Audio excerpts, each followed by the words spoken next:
Hello, everyone. Welcome to the Thin Line Podcast. This is our first official Thin Line Podcast. We'll talk to you in a second about what we have done to give you all the information about who we are, what we're trying to do, and how that applies to the themes that you will hear over the next coming months here. But the first thing that I want to do is introduce myself, Sidd Negretti, and then my two outstanding co-hosts, Eric Recker and Barbee Fagan. We're going to spend most of today's episode just talking to you about who we are. After that, we'll get into some more in-depth stories that we have learned together as a group or learned individually over time that we think you'll find enjoyable. Having said that, why don't we start with Eric? Eric, why don't you tell us a little bit about who you are? Yeah, so my name's Eric Recker, and I am a dentist by trade. So what the heck is a dentist doing on a podcast like this? Well, I'm one of those guys who has an origin story, and I'm guessing many of you do as well. And a lot of it had to do with being in second grade on the recess playground. And I grew up in South Central Iowa, and in the early 80s, recess kickball was life. And I'm sure there's some of you that played recess kickball, and it was amazing and awesome if you got to play. And it's wild because I'm 6'5", 220 pounds now, but if you ever saw the movie Goonies, I looked a little bit more like Chunk when I was in second grade. So I wore the husky jeans, wasn't very athletic, and that was noticed. So I was not picked to play recess kickball. It wasn't that I was picked last. I wasn't picked, and I was told repeatedly that I wasn't good enough. And so if you hear that once, that you're not good enough, then maybe you brush it off. But if you hear it daily, then you start to think that that might be part of my story and I might not be good enough. It's only been in the last few years that I was brought back to that recess playground where I heard those words, and it started to make so much sense for why I did what I did and why I've done what I've done my entire life and career. Nothing was ever good enough with me. I wasn't happy with myself in elementary school, middle school, high school. I was always trying to be the best that I could at everything. It wasn't enough when I was in undergrad. It wasn't enough when I was in dental school that I was in the top 15 in my class. I had to be in the top 10 in my class. And then I got done with dental school, and that translated into running. People started to know me as a runner, and it became my identity. And so I had to prove to people that I was good enough. So it started with running, and then 5K wasn't enough, 10K wasn't enough, half marathon wasn't enough, full marathon, triathlon, and I kept going all the way through Ironman distance multiple times, and I got torched, still trying to prove those bullies on the playground that I was good enough. So I've been a practicing dentist for almost 25 years.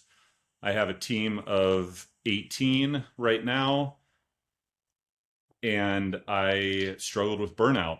Not surprising. When you're trying to prove to everybody that you're good enough, you push and you push and you push. So what happened is, while I was doing all of these things, I also bought my dental practice, and I was building a new clinic, and I was training for 2 Ironman triathlons, and I was coaching both of my kids in soccer, and I was on 5 boards. And so, like the frog in boiling water that dies but didn't realize they were getting there, I had just said yes to way too many things, and I ended up almost not surviving it. I started having chest pain, heart palpitations, panic attacks, tension headaches. And it got to the point where I asked the question, would it really even matter if I wasn't here anymore? But I was convinced that this is just how it is. This is how it is for dentists. This is how it is for business owners. This is how it is for everyone. But I wouldn't raise my hand and admit that I had a problem. So I got to a point where I almost sold my dental practice and walked away. And when that fell through because a series of very unfortunate events, I had to step back and say, look, all I'm really trying to do is run away from this thing called burnout. What I really need to do is figure out what's going on here. That's when I started to realize the broken operating system that I was working on. My why was trying to prove to everyone that I was good enough. And in the process of all of this, I realized that if you don't know why you're climbing the mountain, you sure as heck aren't going to find the answer at the top. So I ended up selling half of my dental practice. And now I see patients 3 days a week. And with the lessons that I've learned, I do some coaching and speaking and help other dentists, healthcare professionals, business leaders learn that this is not just how it has to be. And along the way, I also discovered this amazing thing called 29029 and created a new why. And we're going to dive way deep into that. But for the sake of not taking up all the time, that's kind of my story. And I'm thrilled with this podcast. I think we're going to have a lot of fun. And I'm so excited that you tuned in to listen to us today. Eric, before we jump to Barbee, if you wouldn't mind, you are also a published author. Could you give the folks a little bit of information on the publications that you put together?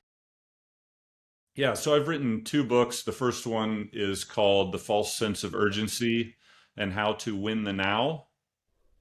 And the second one is called That Damn Analogy.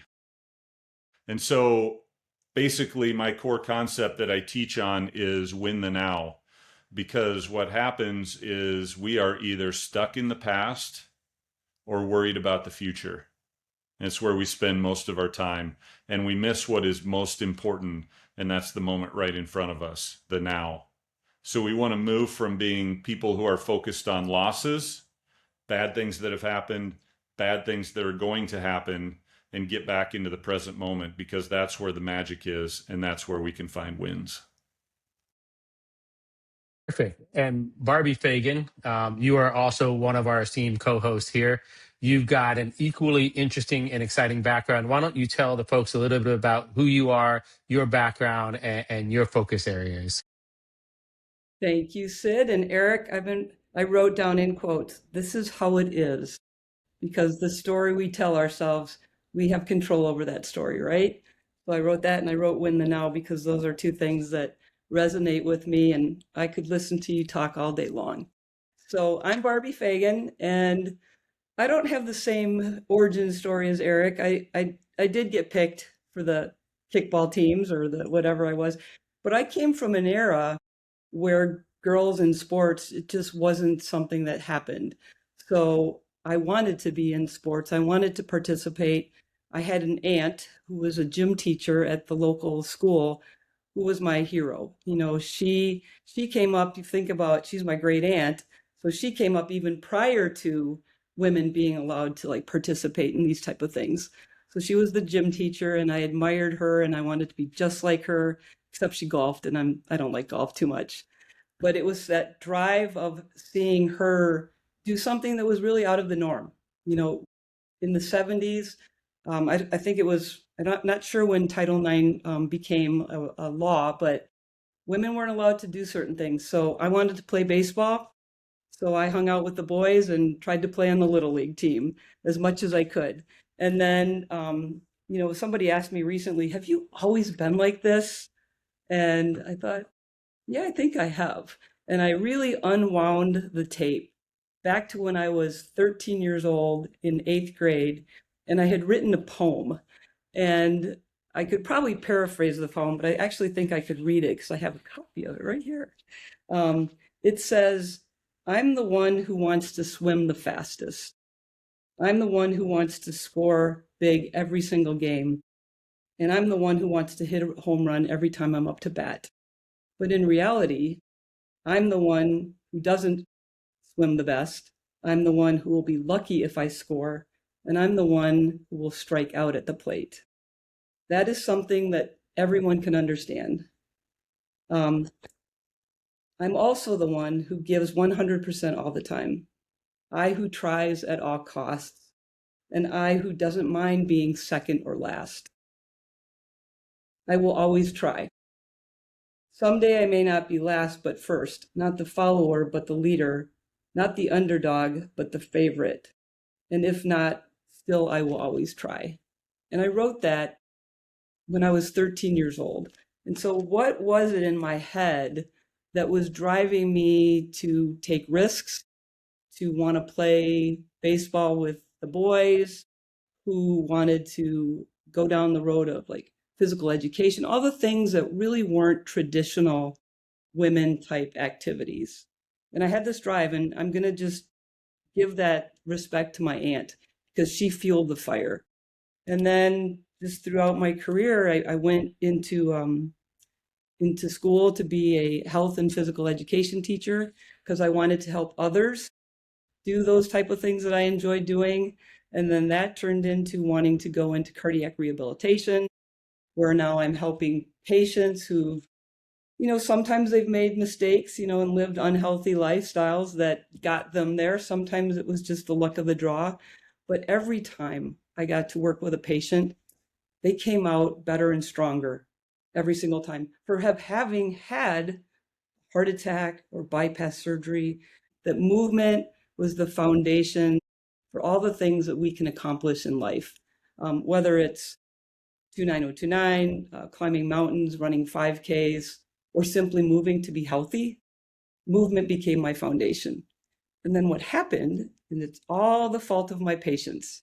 I was a young cardiac rehab clinical exercise physiologist, and one of my patients had asked me, "Hey, have you ever done a triathlon?" And I said, "No, but I could." And as those words came out of my mouth, I'm like, "No, but I could." Okay, let's rewind the tape. I try at all costs, like I'll give it a shot. And like Eric, I did that one triathlon. It was a sprint triathlon. So for those of you who don't know, a 1/4 mile swim, 15-mile bike, and a 5K. And as I was preparing for that, and preparation is key to everything that we're going to talk about. So I was preparing for that. You guys, I thought I was about to like step into the Olympics. Like it was such a monumental task for me to undertake. And I did it, and I finished in the middle of the pack. And I'm like, this is kind of fun. I like how it feels. And then that turned, just like you, Eric, sprint triathlon turned into an international distance. International turned into half Ironmans. Half Ironmans turned into Ironmans. Ironman became not just an Ironman. I want to do Hawaii. And so it just kept like step stoning up. And it's not because I didn't think I was good enough to do it. It became a challenge. Like, how much better can I be? So it wasn't any longer about, I'm in the middle of the pack. I want to be in the top 10, which ultimately I got there. But the reason I got there was because I wanted to be better than who I was the day before. And every time I did that, I kept seeing a new opportunity in front of me. And I had some pretty wicked accidents that caused me to reshape who I was. Like I used to believe like I'm an Ironman. Then I got hurt and I couldn't race anymore. So now who am I? And if I wore the label that I'm an Ironman and now I can't do that, like who am I? And I started to unpeel the onion, and I realized that I'm not an Ironman, but I'm someone who's driven by activity and being better than who I was the day before. And so then I found CrossFit, and that was that same thing. It's like who I am is this person to fuel this drive. And then one day I saw a video about 29029, and I was hooked. It was just that next step of, hey, I haven't done this, and can I do it? Always asking the question. I don't ever come into something and go, yep, I got this, I can do it. I look at something different and can I do that? And I'm here to tell you there's really nothing you can't do if you put your mind to it and prepare. And it's not always the summit, which I've recently learned, it's not always the summit that is the reward. It's, as Eric said, when the now, it's the journey. Every moment that we take, every step that we take to that summit is really where the magic is. So I am thrilled to talk with Eric and Sid about all of this and you, the listener. You mentioned the word where the magic is, the phrase where the magic is. If you wouldn't mind, just share with some of the folks who you have done some life coaching and you're continuing to build your resume there. If you wouldn't mind, just share a little bit about your life coaching themes, and some of the framework work that you use. We will get into a lot more depth on that in a future episode, but just give the folks a little bit of an understanding of some of the themes that you push forward in those sessions. Absolutely. And a little bit similar to what Eric talks about, it's all mindset. And the way I describe mindset and define it is the story you tell yourself. I'm looking at the notes I wrote here, quote, "This is how it is." That's the story that Eric was telling himself. So the story we tell ourselves is the story we live. So when I work with folks, we talk about what is that story that's holding you back? What is that story that you're telling yourself?